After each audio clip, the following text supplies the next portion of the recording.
Guys, congratulations. Thank you very much. Thank How you. are you feeling? I mean, it's been an amazing experience. The film's been out for a while, so it's been this kind of weird roller coaster of kind of acclaim and then people not seeing it and then people seeing it finally. So to be here now, I think feels like a great fulfillment of what we were trying to achieve. When you guys are looking for a new project, what kind of sparks your interest? I think inspiration can come from anywhere with a lot of these projects. I think it's about characters mainly for me, because without those personalities and without the honesty that they want to give you, you're just not going to deliver the level of film that we're trying to put out there.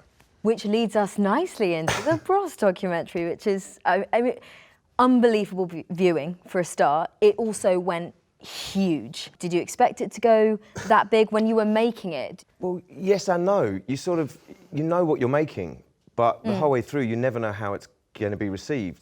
It was released out in the cinemas, but it didn't really sort of catch. And then when the BBC put it out, that's when it sort of started to go, and it grew and grew and grew. And that was an amazing thing to see, because at one point we feared that only the fans of the band were going to see it. And we always wanted it to be a standalone piece that everyone could see and enjoy.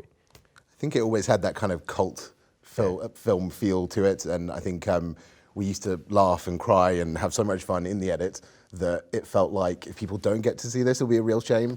What was the day-to-day like when you were making this? I mean, pre-edit. I need to know, like, what were you both there all the time filming with them, or would one of you just go? And how much? I've got so many questions, but how can you even begin to make a documentary like this? And because you can't really script it. These kind of films are about embedding yourselves. We have to become part of these people's lives, otherwise they're not going to be that honest. And they need to trust you as well. Exactly. Yeah, so we're there every second of every day with them. In the evenings, we're having dinner with them. We're there with them the whole time, because if you didn't give up your life for this film, if you didn't give up your life to become best friends with them, counsellors, brothers, whatever we became, it just wouldn't have been the film that it was, and they wouldn't have trusted us, and it wouldn't have been ultimately what we delivered. One of the things we like to do, as opposed to some of the American-style crews, is keep it small, because then it's intimate. Then you can have those relationships with them. Whereas four cameras and 10 people, they feel like they're on a film set. Whereas we always try and run it differently, so that they know, the individuals, where we're at. You know, when we walk in the morning,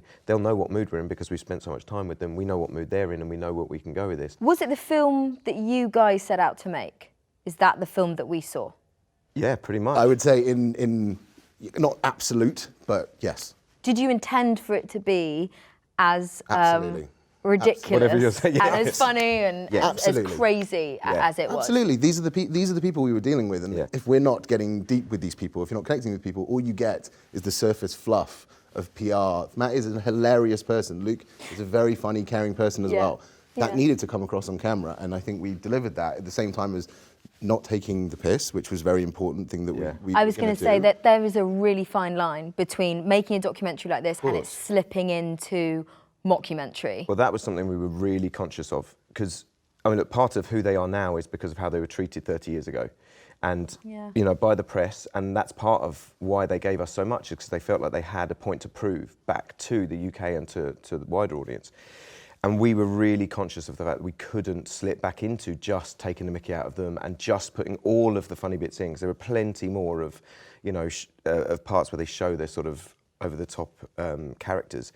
And there was one particular moment where Joe, myself and the editor Will came together after an incident while filming and just said to each other, we've got to make a sort of balanced film here where we're not just slipping into just showing the funny side. And there's and that was way... a key moment for it, wasn't it? And there's no way you come away at the end of this film laughing at these people. You've laughed with them, and then you're in love with them because they got on stage, they're brothers finally, they're back together, and that was what we were trying to achieve. Yes, the start of the film's funny, yes, there's loads of amazing one-liners in the film, but ultimately, the heart, at the core of the film, and the brotherly love, is what people enjoy about this film. Do you think they were wary of you guys, especially at the start, or do you think, no, really? Not at all.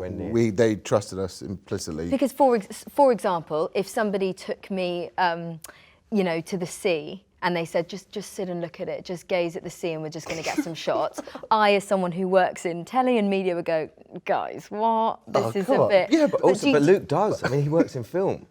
So he's very conscious of, you know, because those bits were quite funny. Yeah, but he's also I can't stress enough that these are the people. Yeah. These aren't constructed moments. Like that is a moment with Luke, as in, maybe I'll go down to the beach. You don't see him hike up. So you followed him down to the beach? And like the top of the hill. The top of the hill stuff. What do you do on your time off? He goes, well, I go hiking. Brilliant. So let's we go hiking. We have a topic that we want to speak to you at the top of the hill, but let's go hiking, let's see you. And then at the top, let's just have a moment. He goes, well, what do you normally do? I meditate. Well, go on then. Perfect. So he sat on the top of the hill meditating. We're like, tell us what you're thinking.